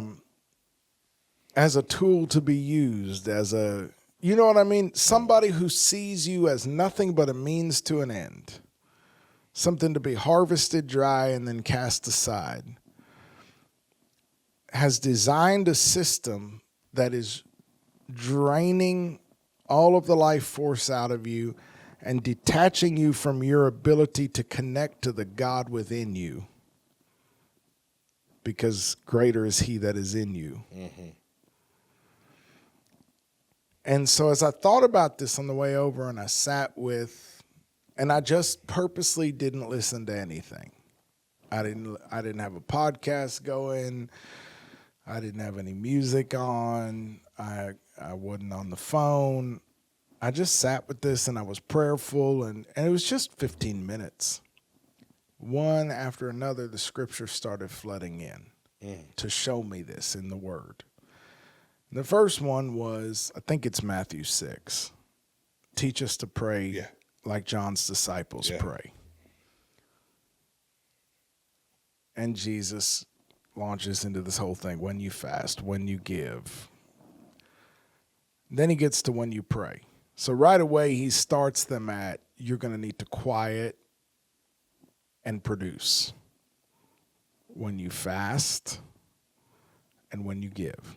And by the way, from a health perspective, you can look this up and find this out. When you hear people talking about the benefits of fasting from a health perspective, one piece of the conversation that to me often gets lost is that medically, most of the studies that I'm aware of that are actually doing like double blind, like real controlled studies where they're really doing the thing.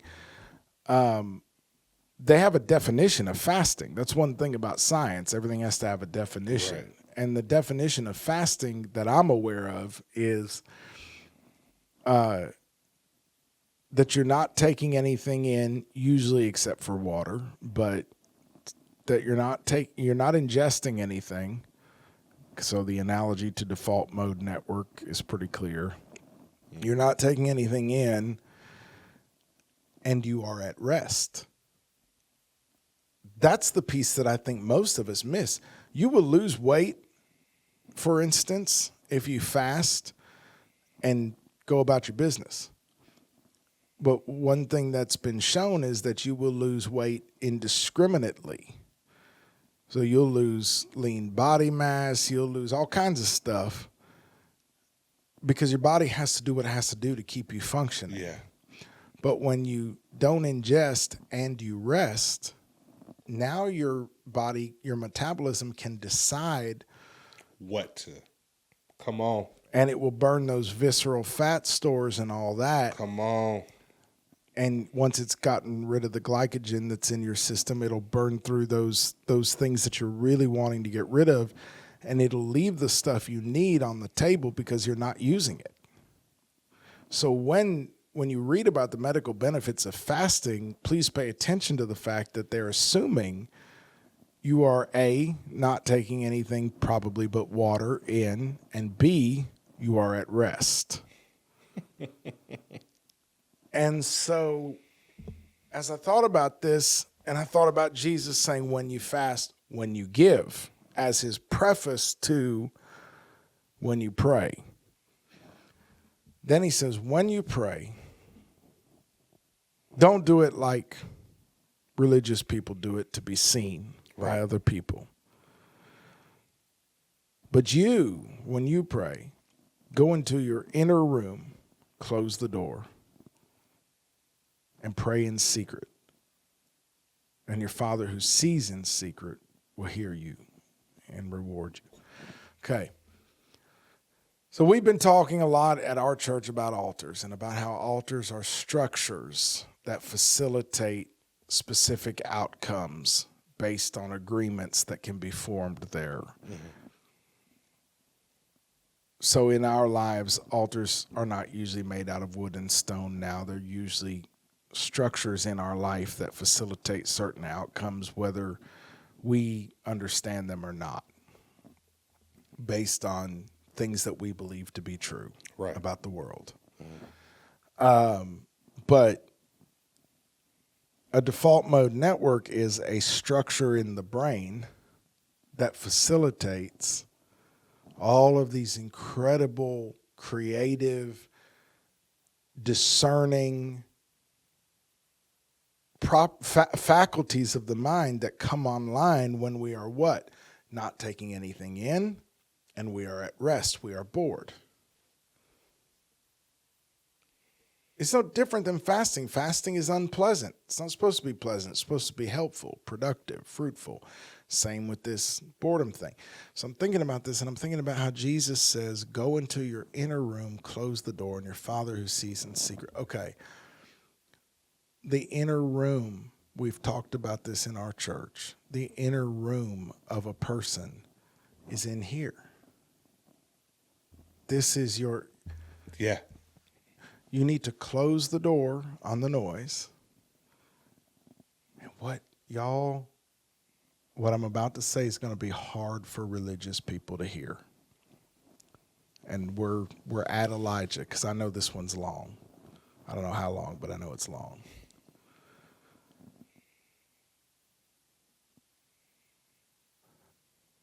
When you go into the inner room, what's going to be hard for religious people to hear, but I pray, Father, in the name of Jesus, that you give your people ears to hear, yes, Lord. eyes to see, and a heart to understand what your Spirit is trying to teach.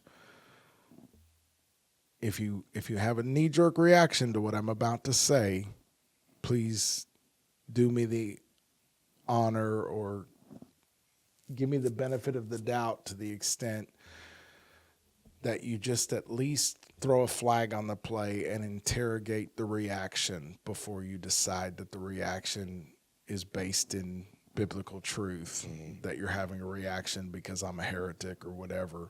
Because what I'm about to tell you has been quoted by the devil a lot in the so-called New Age movement and all that. But just because the devil quotes a scripture doesn't mean we have to cut it out of the Bible. Just because he speaks truth or speaks facts doesn't mean we have to throw the facts away. We have to throw the lie away that he was using the facts manipulatively to support. Okay, so that's enough preface. What I'm about to say is from God. It's not from the enemy, but it has been used by the enemy or abused. In spiritual terms, the direction up is the same as the direction in.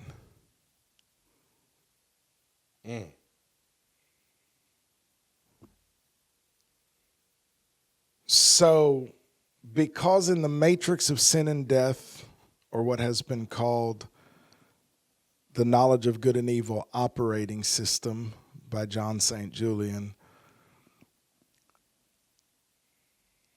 everything exists in a false duality, where you're given option A and option B, and they're both bad and wrong for different reasons. This is the knowledge of good and evil operating system. In that matrix that is the World Wide Web of deceit that has been spun around us, help me, Father, you either will be lured into worship of yourself, the ultimate idolatry, by a New Age teaching that says you have to go within because you are God. You have to find the God within because the great mystery of the universe is to realize that you are Him. You are what you're looking for, right? That's on the one side. Then the other false option you're given is religion says, no. You have to go up there. It's out. He's out there. He's way out. He's way up. He's way out there. And so either we get drawn, seduced into self-worship by the people telling us to go within, or we get drawn on an endless goose chase to nowhere by the people saying, go up there, go out. It's always unattainable. It's always beyond. When the truth is, yes, we have to go up because He is above us, and the path there is through the inner room.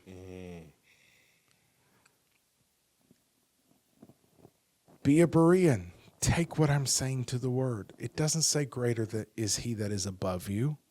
Yes, He's above you in the order, the hierarchy of the universe. But where is His presence to be found? Where does He reside? We're not talking about hierarchy here. That's the subtle lie. That's how the enemy uses facts to weave lies. Yeah, if we're talking about the order of hierarchy, He's above us. But if we're talking about how it works, He's within us. And so we have to go in that inner room, but that's not enough. We have to shut the door. We have to be bored. Because in that quiet discomfort, God is there. And he doesn't have to speak above a whisper to be heard. I see. You do. I see. To those of you who thought, again, we forgot about Elijah, we haven't. I mean, forget about Plato's cave. Elijah's cave is where it's at, man. You know what hit me on the way over here? Elijah spent, how long did he spend in that cave? What is it, 1 Kings 19? Yeah. He had a nice little nap.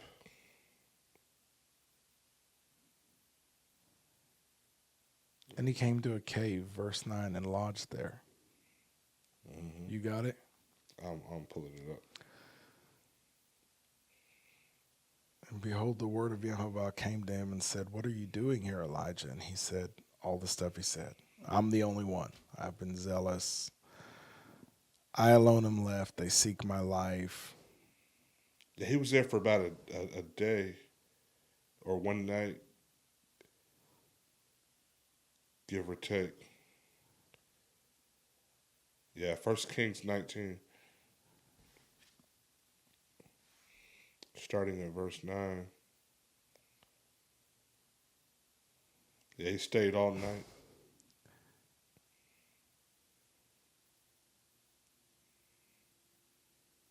And that was right after, if you go back up to verse 4, Jezebel's chasing him. He himself went a day's journey into the wilderness and came and sat under a juniper tree, and he requested for himself that he might die.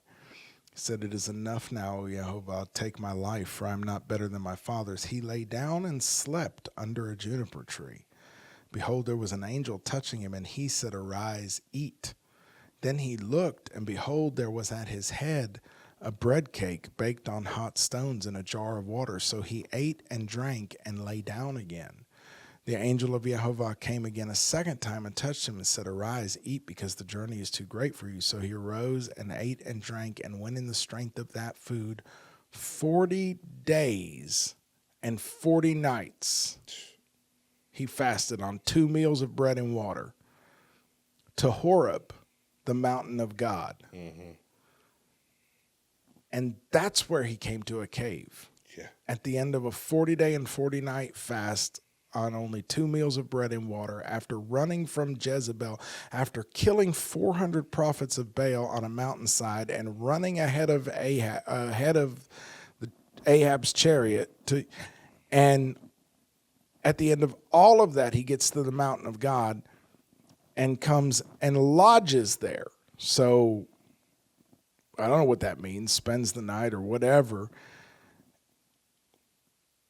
And what I got to thinking about was all of the quiet that was in his life in that time period. And as I sat with the discomfort of not listening to a podcast from my door, which is 13 minutes from your door, and I drove 4.5 miles across our little town through traffic and exercised the self-discipline not to click on something.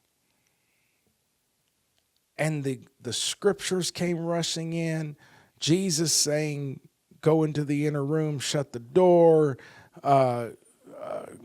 greater is he that is in you, all of that. And then Elijah came rushing in on me, and all these pieces started falling into place in 13 minutes from my door to your door as I sat in the quiet. All I could think is, how bored was he?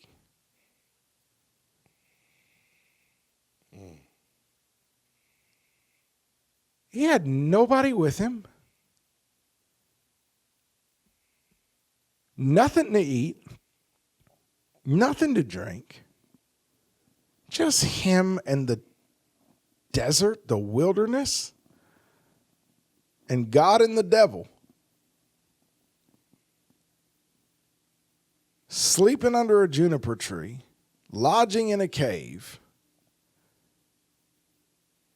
And the earthquake and the wind and the fire were the first thing that had happened since he ran from Jezebel that weren't overtly boring. God wasn't in any of that.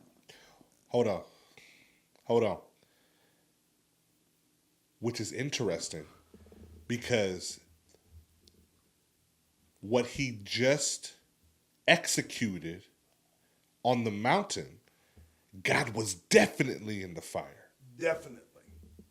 He says, whose God answers by fire. And he made sure he added the elements of water, earth, and wind. Earth.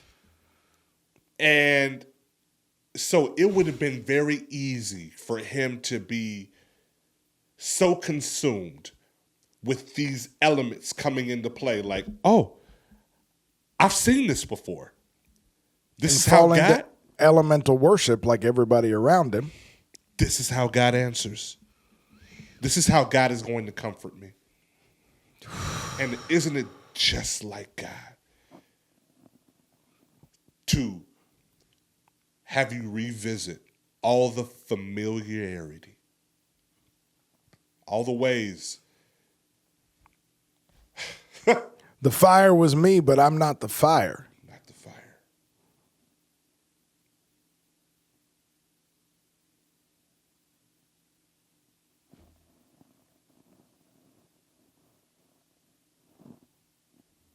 And when Elijah heard the not just small voice, still voice,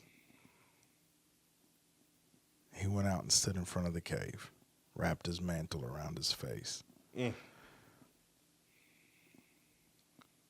But there was so much stillness and so much boredom that it took to get to that moment. And I promise you, as I live before God, I could not do that tonight. I am a wreck of a human being. I could not be 40 days and 40 nights in the wilderness alone without a fidget. Yeah. Nah. I don't have that musculature is not built up in my spirit, man. You know what I'm saying? Yeah. I don't have that.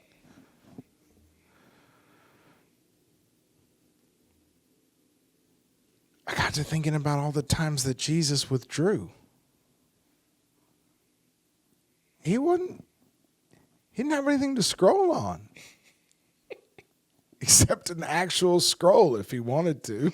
Right. To be the God of the universe. With nothing to do. Yeah. On purpose. On purpose. By design. Yeah. And the enemy the thief comes not but to steal, kill, and destroy. And what has he taken from us? Yeah, the devil showed up with a Netflix subscription. He was like, look at this. Look at this. Look at this. Look at this. I'm done. Look at this. Let me entertain you real quick. In fact, let's start off with the first chorus. Why don't you switch these stones to bread? That's cool, right? Let's do a magic trick. Bruh. Jump off this pinnacle. Look what you can do. Let's flex a little. You can. You know you can. You got the superpowers. The angels are going to keep you from even dashing your foot against a stone.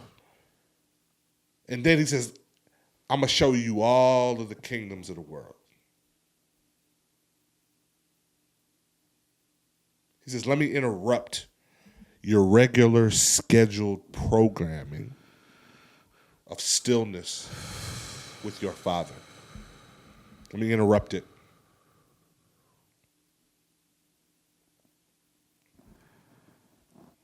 And he came in quoting scripture.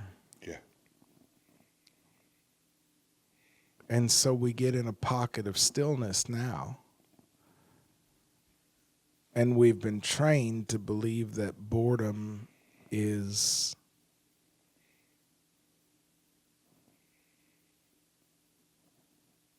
I don't know, a problem to be solved or. And so he comes back with that Netflix subscription, updated, TikTok, whatever. And he goes, hey, this is super anointed. Watch this. Show me your glory. Look at this little 6-year-old kid lost in the presence of God singing this worship song. And bro, but the thing that's stupid about that is that little girl was just alone with Jesus in that moment in her inner room. Right. But that ain't what I'm doing. Not at all. I'm a voyeur.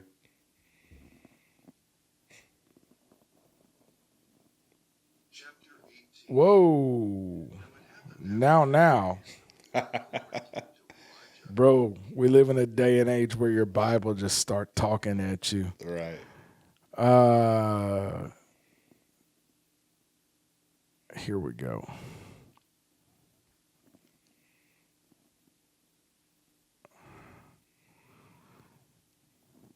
Entertain. Late 15th century is when that word entered the English language. To keep up, maintain, to keep someone in a certain frame of mind. From Old French, hold together, stick together, support. What is entertainment? It is a structure, hold together, that is designed to keep someone in a certain frame of mind. Listen to this. It's from two Latin roots, entre or inter, which means among, and tenere, I don't know how to say that, which means to hold. To hold among. So he goes, look at this precious little girl singing this worship song, and you're blessed. And then, look at this chicken eating a Snickers bar. It's funny. And then somewhere 5 or 10 deep, you think, I should probably get going. I should pray. I should read my chapter in the Word. I should check on the kids. I should write. I should whatever. Yeah. But look at this church service. Man, the glory was thick. Why are you in my business, Pastor? Because it's what's happening to me. Yeah. To entertain, to hold among, to build a structure that keeps you in a certain frame of mind, being programmed to receive. He doesn't care if you receive a lot of truth, just as long as you only receive. You never become a vessel of honor that pours out too. Never produce. The number one plan of the enemy in this last day, in many ways, is to ensure that good men, good humans, good women stand by and do nothing, that we never produce. As long as we never produce, it's okay. And we won't inherit the kingdom, because that's what Jesus said would happen to the people that don't do anything with the talents they're entrusted. So it's like everything about the religious structure we've been handed, everything about the cultural structure, everything about the technology that is supposed to facilitate our lives, but instead it has stolen our lives, because the thief comes not but to steal, kill, and destroy. Everything about all of this is holding us among a frame of mind where we only receive and we never produce the fruit that remains that Jesus chose us in him to produce. Right. We never lay hold of that for which Christ Jesus laid hold on us. And if you don't get anything else out of this episode, what I hope you get is a little bit mad. You should be mad about this. You shouldn't be condemned. You may feel that, but tell it that it's a liar and it's just another piece of that web that's designed to hold you among. Right. But you shouldn't be condemned. You shouldn't be filled with regret.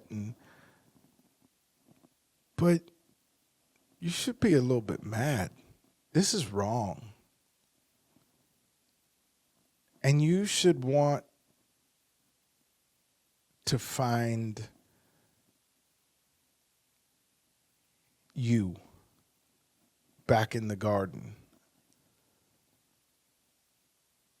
as a little child, capable of imagination, capable of dreaming, capable of innocence, capable of hope, capable of love without angles and strings, and begin just to be aware. Just start, y'all. This is where I'm at in a lot of ways. Just start by being aware. Yeah. If you catch yourself doing this tomorrow and you become aware of it at a point, you're better off than you were the day before. Yep. And man, if you can just forego 5, 10, 15 minutes of it sometime this week, you're already ahead. Bro. And don't let the enemy lie to you and say you have to spend that time praying and prophesying and reading your word. That's awesome if you do that. But Jesus said, when you pray, go into your inner room, shut the door. If you have not been in your inner room and shut the door in the last 2 years, if you get into that inner room for 10 minutes and shut the door and just be bored,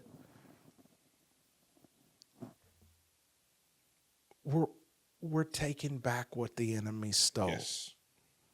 Yes. And tell yourself what I tell Brendan. Oh, okay. I got you. I'm bored too. Yeah. This is boring. And just practice that.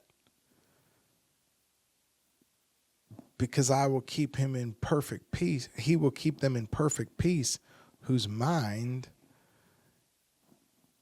never mind, we don't get to stayed on him. We don't get to stayed. Man, you got to stop pouring, man. You got to stop pouring, man. Just get to stayed. The cup is full. I love it. Oh, yo, that. Like we've said before, I'm going to say it again. I know that we have created some value and some takeaways. I hope so. I believe so, bro. And I'm really hoping, like you said before, we want to hear from you if this is convicting, if this is like shifting a mindset, getting you out of that analysis paralysis that maybe you have struggled with. There's no condemnation. Like, we don't have a rock to throw anybody's direction. I mean, we spend a lot of time putting ourselves on Front Street, to be honest. Yeah. And so when that does happen, share that with somebody. Share it with somebody who needs to hear it. Not because we want to feed an algorithm. We love that. However, it's a tool. There is something here. I truly believe that. There is something here that needs to be unwrapped from somebody who is stuck in a bondage that they don't even know that they're trapped in. Yeah. there's a hell of a lot of noise. Literally. A hell of a lot of noise. And the kingdom of heaven is full of peace and quiet. And in order to inhabit it, we're going to have to traverse some boredom. And if you are still stuck in analysis paralysis, and I know this one's been long, y'all, Malachi 3:16, we just have to have some conversations, and not all of them are easy. Not all of them are, but I hope that the value justifies the investment of time. But if you are still stuck in analysis paralysis and you are still dealing with, your own procrastination tendencies for whatever reason, failure to leap, whatever, can I just encourage you, start this week by taking a few minutes and allowing yourself to sit with that discomfort of that awareness and be bored with it for a few minutes. Be bored about it. Just practice this little bit of discipline to say, I've done this and it's helped me. To say, I don't like that I just thought of that I haven't yet done anything with that thing that God put in me. Instead of anesthetizing the pain, which is I felt myself reach for my phone as soon as I saw it, or reach for my work or whatever it is that I do to anesthetize it. Instead of that, I'm going to sit here for the next 15 minutes. I'm not going to try to solve it. I'm just going to sit here and be uncomfortable and be bored about the fact that I haven't done that yet. And you never know. You just never know when the still small voice is going to speak, and you're going to realize step one has been right in front of you this whole time. Come on. And you can do it. And not only that, you're going to leave one of those boredom sessions with a made-up mind. That's the takeaway. That's the takeaway. Pray for us, Pastor. Father, we invite you into our inner room.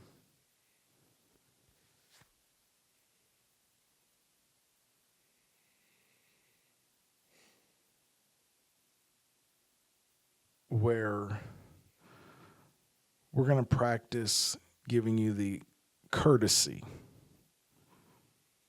to take a seat for a minute this week.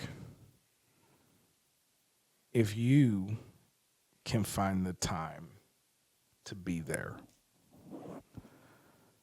we're going to take a few minutes this week, as often as we can, and be there too. And we're going to close the door this time. So, Father, I pray that by the working of the Holy Ghost in the lives of the hearers, that you would empower them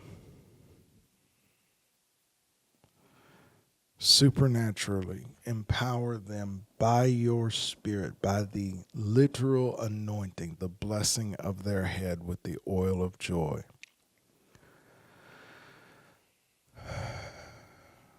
To do an exploit this week.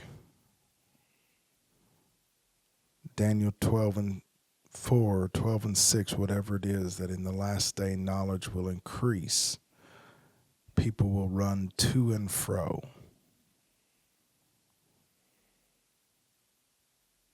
But the discerning will have discernment, and those who know their God will do exploits. Empower your people to do an exploit this week, to resist the urge to get their fix wherever that is for them. Even if it's just to delay it, but that's a beginning. And to put something else first. Yes, Jesus. To put stillness first. To put quiet ahead of the need to be entertained or whatever it is. And by doing that, they will be putting you first because that's where you are. So I pray, Father, that those who hear this and those who make it deep enough into this episode to be challenged and inspired on any level by this conversation, that you will empower them to take that step, that first step, and produce a little boredom in their own life on purpose. And sit with you in the cave for long enough to have a run-in with your voice. And we thank you for it. In Jesus' name.